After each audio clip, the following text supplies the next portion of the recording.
and gentlemen, welcome to this place. Make sure you share. Today we want to talk about the diaspora and the contributions that the diaspora provide to the people of southern Cameroon. But on the contrary, we will discuss how the La Republic government has hindered the progress, has hindered the necessary development that the diasporans want to come and do within their own area of jurisdiction. It has become an issue that even you are a born Cameroonian, you go back to Cameroon and say that you want to come and develop or you want to come and do something there. The fact that you have another citizenship, it becomes difficult. And it has become a very new normal that they will do that just to hold you down. Okay? We have seen this example in many instances. Okay? Where the fact that they don't want you to come and take their jobs, take their what they will know that is theirs, they will do everything to destroy any person that want to come and develop, or anyone that want to come to invest. Okay, and they are doing this intentionally to disrupt those diasporans that want to come back to help, that want to come back to their country, or coming back to help in the development, in the progress, okay, in the foreign direct investments. Okay, they will make sure that they disrupt that person from doing that. That is what we have seen along the years. But let's look at it this way. The benefit of the diasporans. La Republic government have done everything to silence the diasporans. Not only Ambazonian diasporans,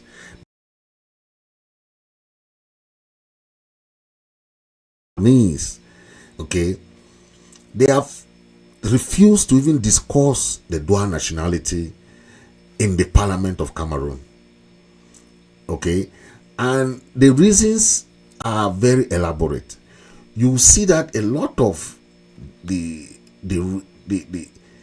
resources, human resources, economic resources, cultural, all types of resources that the diasporans want to come and bring, they have stalled it because of political reasons, because of interest. Okay, they have interest. They have made the fact that the government has labeled the diasporans as traitors, as outsiders, as sometimes they call all kinds of names to diasporans. Why? Because they want to paint a very black image on the diasporans. Okay, whereas look at all this paint that they have painted the diasporans along the years. But if you look at only remittances, millions, billions of dollars of CFA that is being shipped to that country from the diaspora, the government don't explain to their people about that. They don't explain that the diasporans, when they're coming back to Cameroon, they are coming with businesses. They're coming to invest. Diasporans are not coming there when they don't have money. Diasporans don't come to take your money from Cameroon. Diasporans come there to invest in their local community, to try to help. But what happens? You've heard stories of how someone will come from abroad, they will try to stall them, they will try to do everything.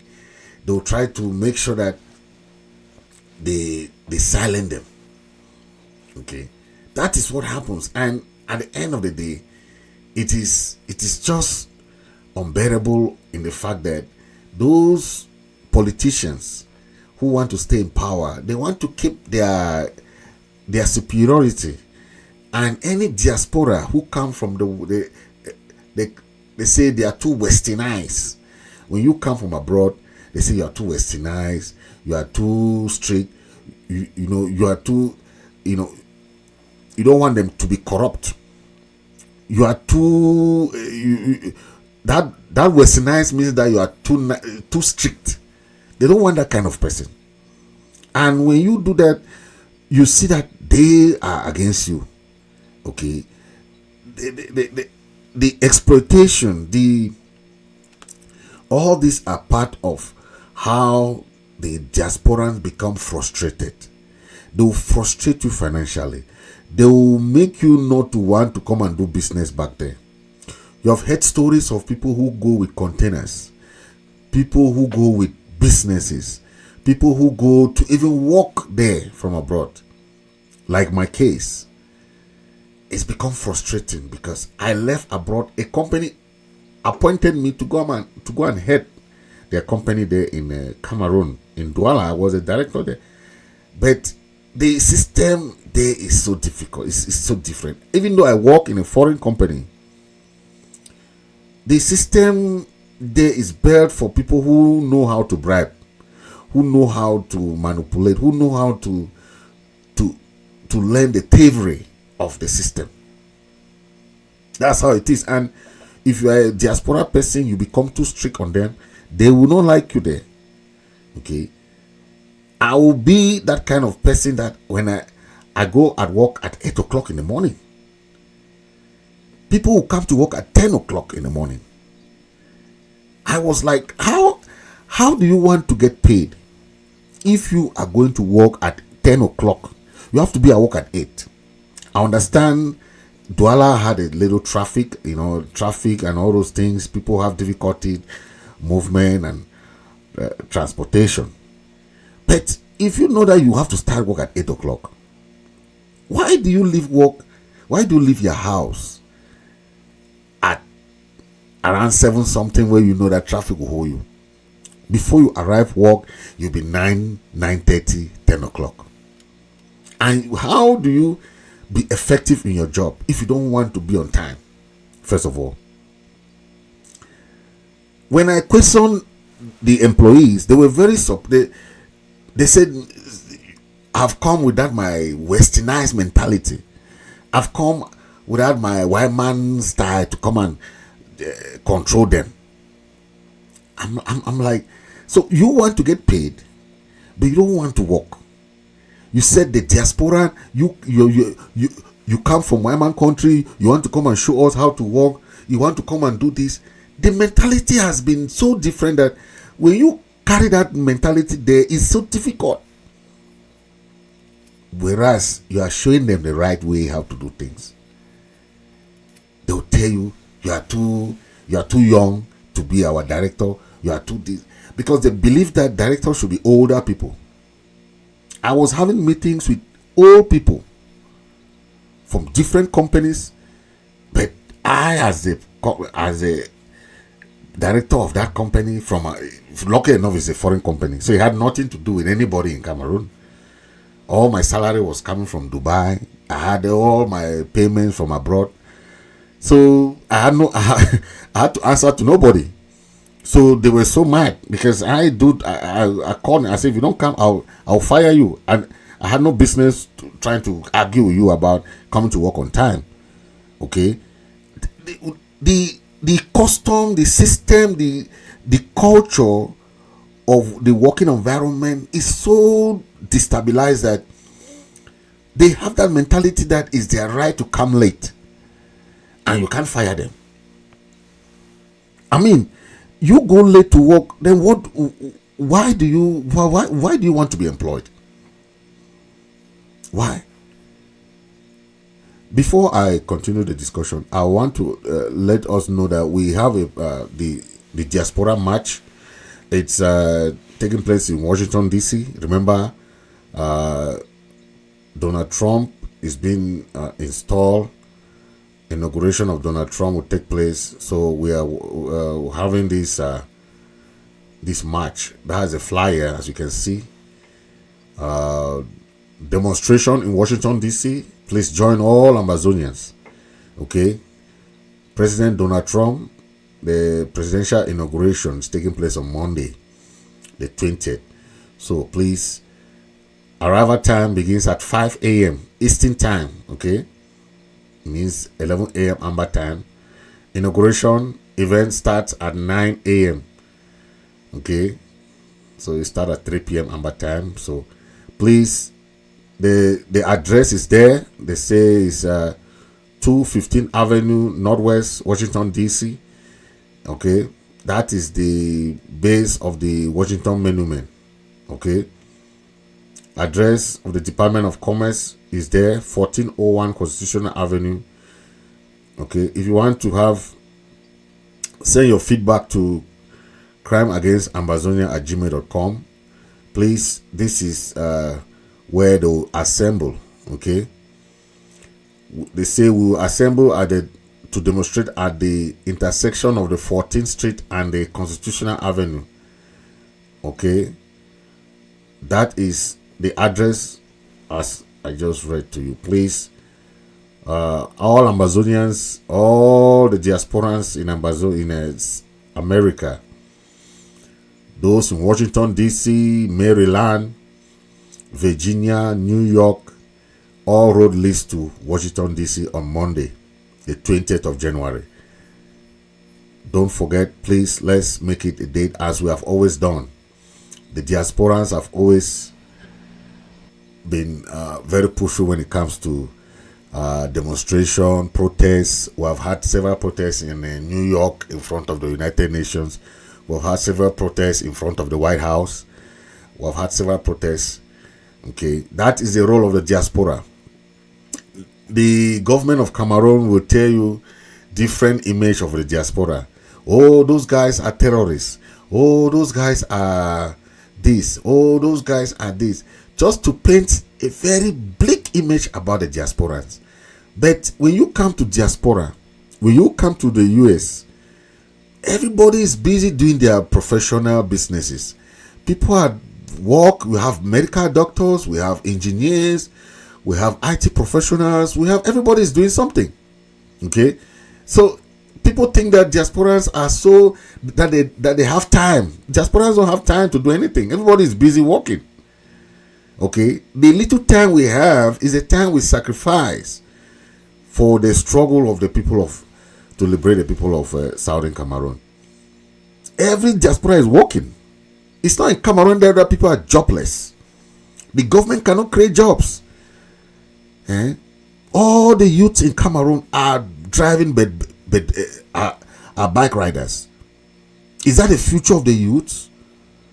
The government cannot create jobs. The creation of companies is automatic creation of jobs.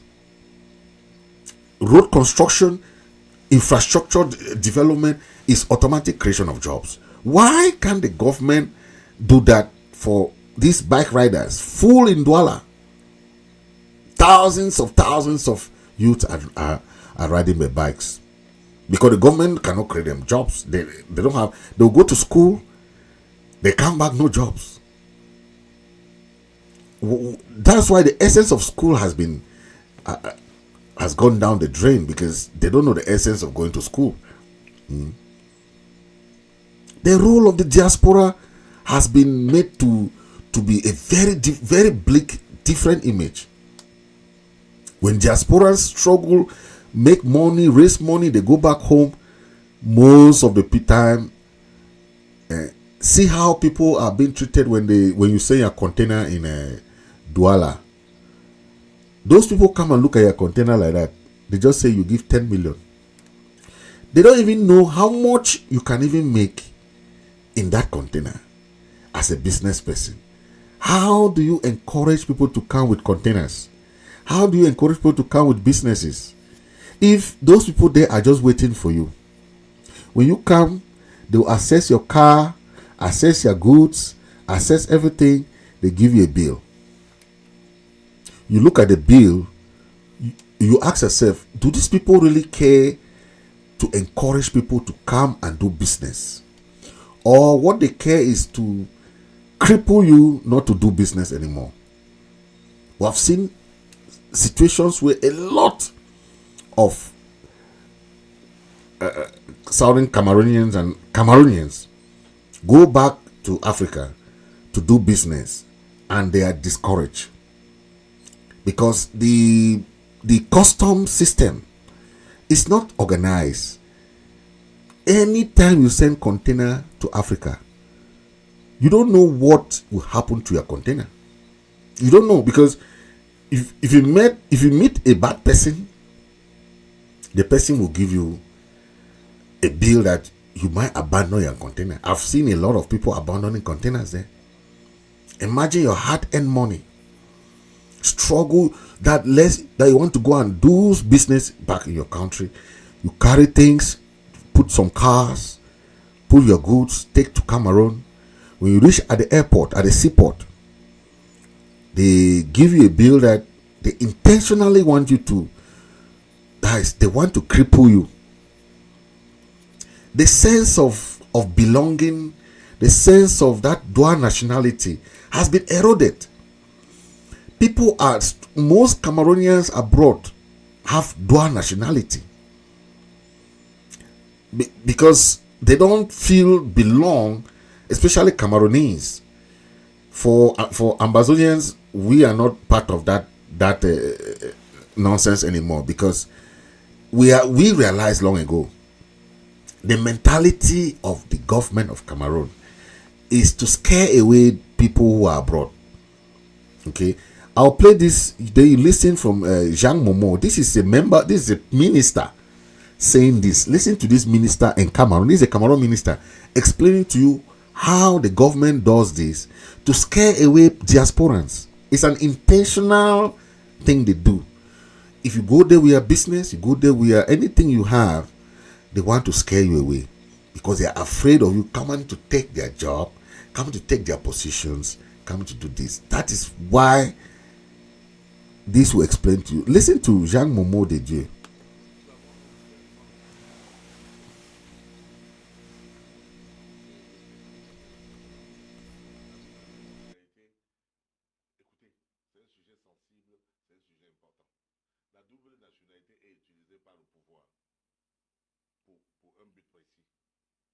La double nationalité c'est-à-dire que le rejet de la double nationalité vise un objectif de contrôle du pouvoir, de maintien au pouvoir. On est en train de faire sortir les juifs du Cameroun. On est en train de faire sortir une masse de peuples qui ne sont pas proches du pouvoir. On les fait sortir et pour se débrouiller dehors, ils prennent la nationalité équato-guinéenne, gabonaise.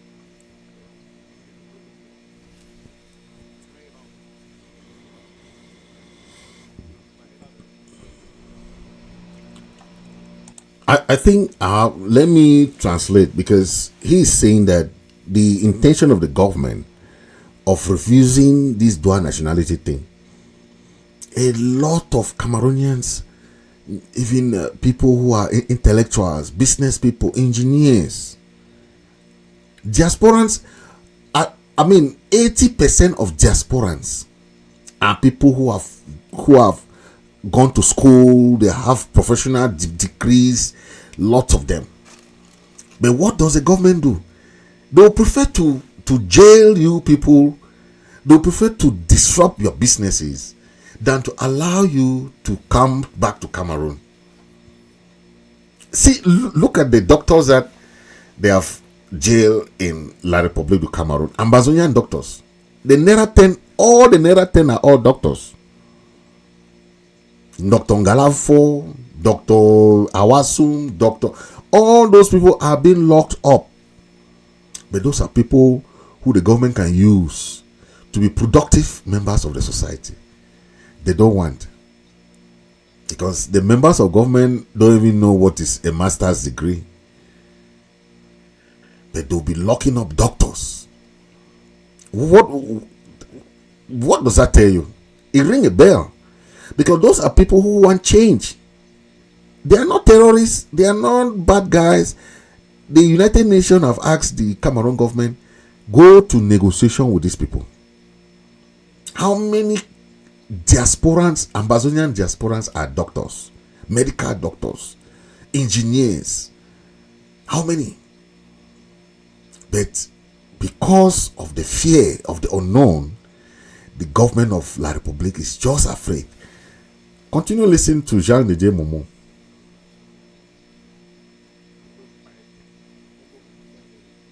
Pour se présenter comme député, on lui a dit, monsieur, vous êtes français. On l'a rejeté. Donc, le Cameroun utilise ça pour protéger le pouvoir. Parce que le pouvoir en place est en train de se reproduire. Et le fils de Memego est déjà administrateur civil principal, le premier adjoint préfectoral du Bouri. Il remplacera déjà le père. Le fils de général Paye est déjà colonel. Il remplacera le père quand il sera colonel. Donc il y a beaucoup de fils des grands. Les Pondi a remplacé le père. Pondi qui est machin là. Amérique. Oui, il a remplacé le père. Secrétaire général de l'université Yaoundé. Exactement. 1 ou 2, je crois. Donc il y a les fils de ces gens-là. Il n'y a que Mathias, le pauvre Mathias, qui au lieu de se taire et de remplacer le père, il est là pour bavarder jusqu'à on l'a exclu. On l'a exclu. Donc bref, pour ça c'est pour rire. Mais pour dire sérieusement, le régime est en train de se reproduire. Il a déjà des réserves pour 2050. Bon, maintenant qu'il a déjà des réserves pour 2050, nous autres, les autres, comme nous, moi je sais que mes enfants ne peuvent pas avoir une place au soleil, au pouvoir. Si on me combat, a fortiori, on combattra mes enfants. Donc le salut de mes enfants ne sera qu'à l'étranger. Et ils seront, pour qu'ils soient intégrés là-bas, ou là-bas ce n'est pas évident. On est en train de les combattre en France. On dit que vous venez prendre nos emplois. Let me translate. Okay, Jean de Momo just made a very good point. He mentioned all those aspects. There are people like he mentioned Mongo Betty. Mongo Betty is a very renowned writer, very genuine intellectual, a professor in a university. He came back. He wanted to run for office. They say, no, you are a foreign national. You cannot run for office. Someone like example of people who wanted to come and change the system, but they were rejected because of dual nationality. But majority of the ministers in Cameroon, they have dual nationality. But if you are a foreigner that they want to block, be it for business wise, for political reasons, for economic reasons, they will block you not to come. Why? Because of the fear of the unknown. The benefit that the diasporans bring to Africa, the politicians don't want the local population to know. Let's take one aspect: remittance. How much money does the diaspora ship back to Africa per year, annually? How much money? Think of it.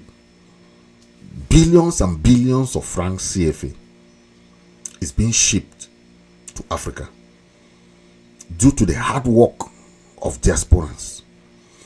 But the governments of Africa want to make you believe that those people in diaspora are useless people. They are jobless people. They don't know what they are doing. Oh, they are people, they are criminals. That's a picture governments in Africa wants you to know about the diasporans. But think of why governments, the government abroad, American government, Canada government, these other governments are playing lottery. Why are they playing lottery? They're playing lottery to squeeze the human resources. They are taking those good resources that the government cannot use. Those resources that the government want to go and be driving bikes, basically. Those are the genuine intellectuals that the foreign government are extracting. And the local government there, for fear of the unknown, they will say those guys are armed robbers, they are this, they are terrorists, they are this and that. Any government that behaves like that is a dictatorial government. The government that does not want challenge. When you challenge them, it's a problem. The diasporans have never had a good image. Why? Because they are protectorate of their positions. They think that if the diaspora comes, the diaspora will come and take off their positions. And they have planted, like Jamomo just mentioned, they have planted their children, their sons and daughters, to take over from them. So that's why they can keep Pobia for the next 7 years, because those people will be retiring. They are fitting in their sons and daughters in those positions. That's how father to son relationship has destroyed most of the African governments.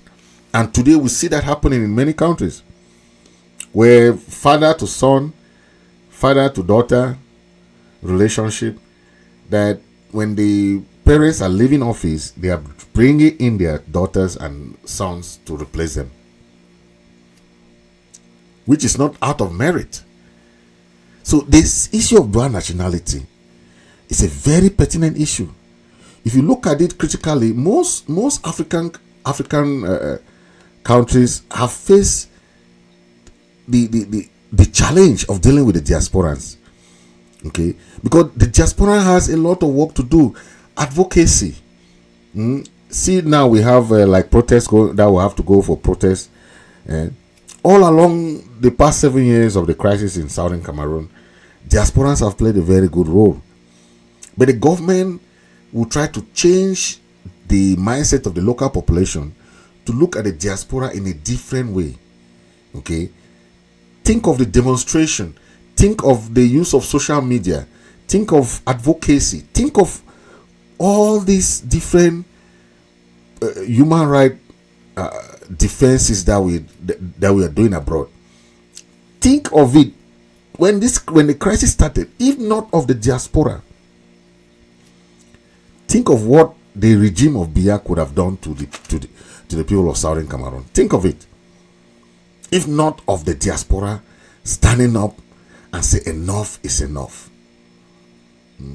The economic crisis going on today, the financial support and remittances that the diaspora is pouring into the families for financial support to the family, having community projects, local organizations trying to pour money there to support households, is part of what we're doing.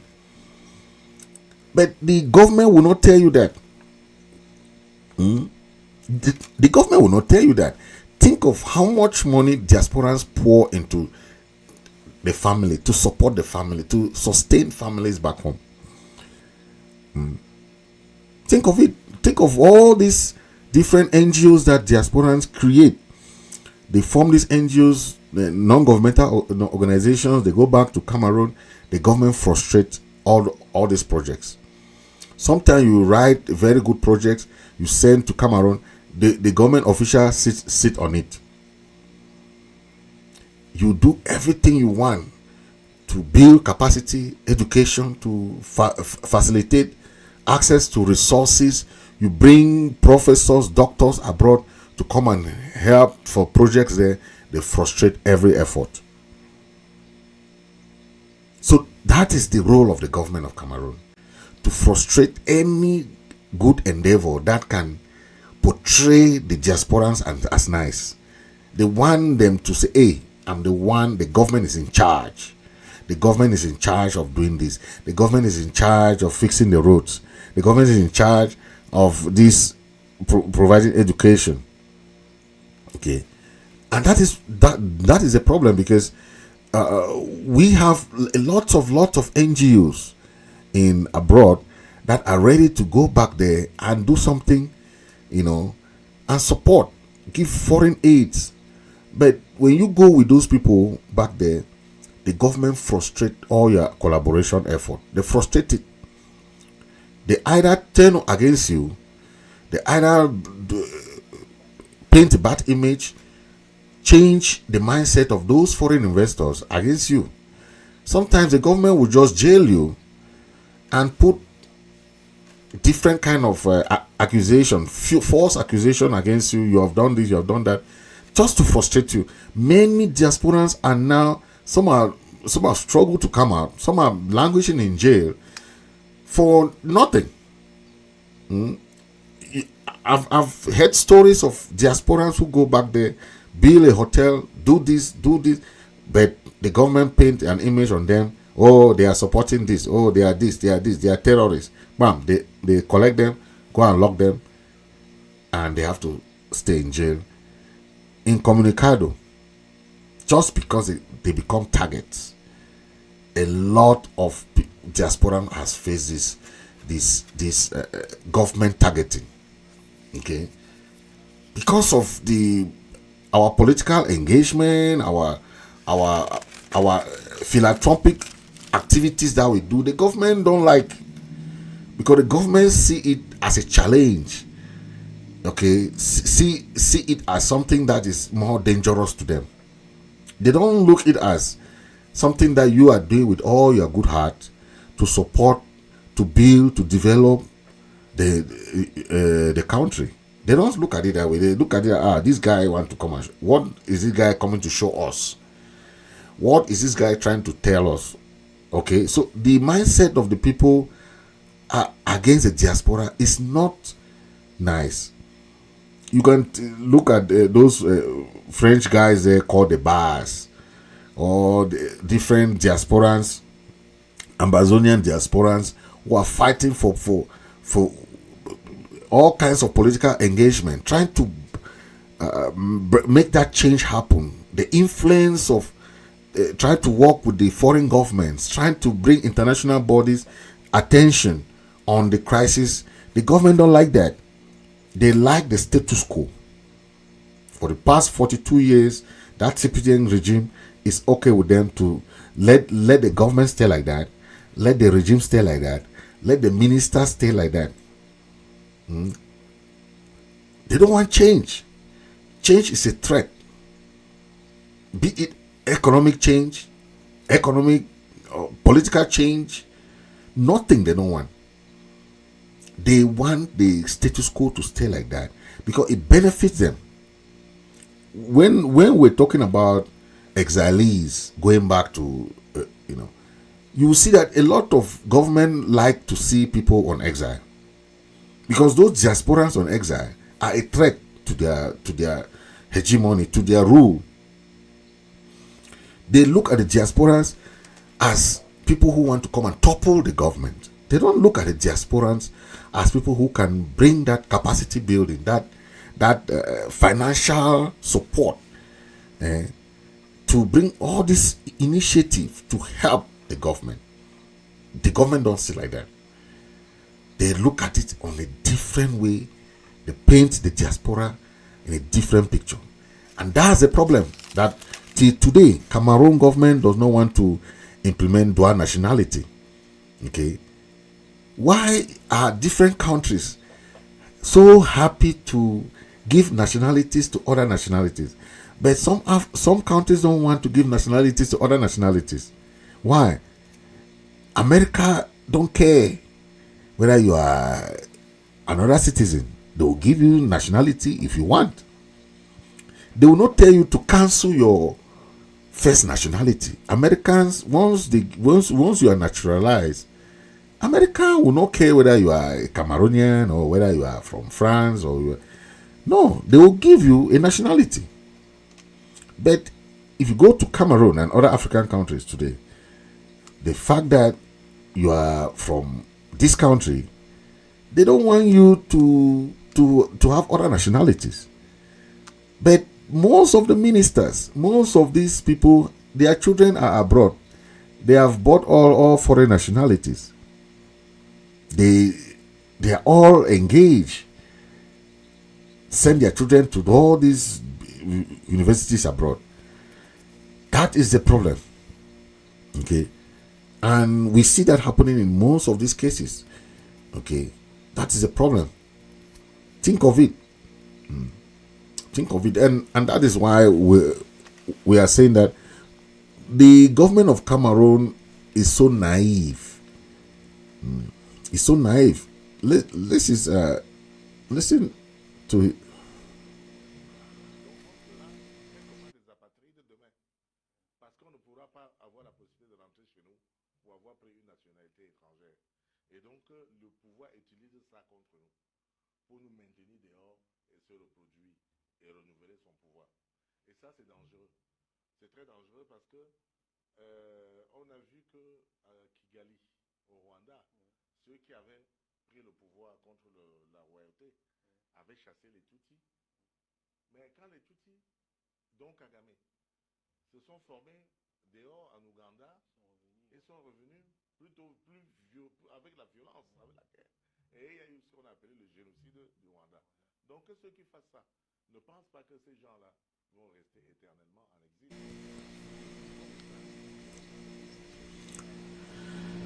Yeah. So this is a minister. I'm playing this because you should understand. This is not like this is a government minister saying the importance of diaspora. The government don't understand that. They want to stay in power, so they will do everything to disrupt the system just because they want to stay in power. They want everything, okay?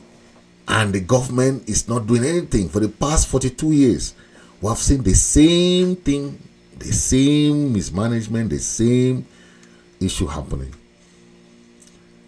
Anyway, the diasporans have their role. They know their role.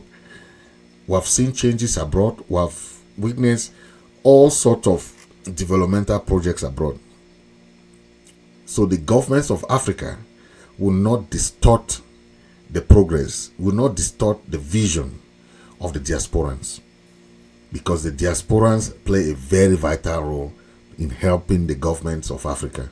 If Cameroon government think that the diasporans has a call them, that is their problem.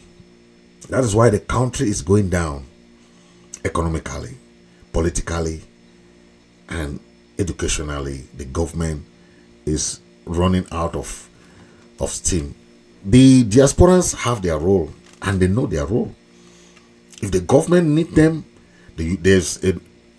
if the foreign government are looking for human resources, the government of Africa are instead sending them out as exile, instead of using those human resources to push the economy of the African countries. They don't do that.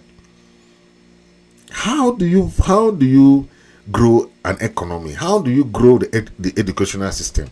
How do you grow your infrastructure if you don't have engineers, if you don't have educationists, if you don't have people who understand?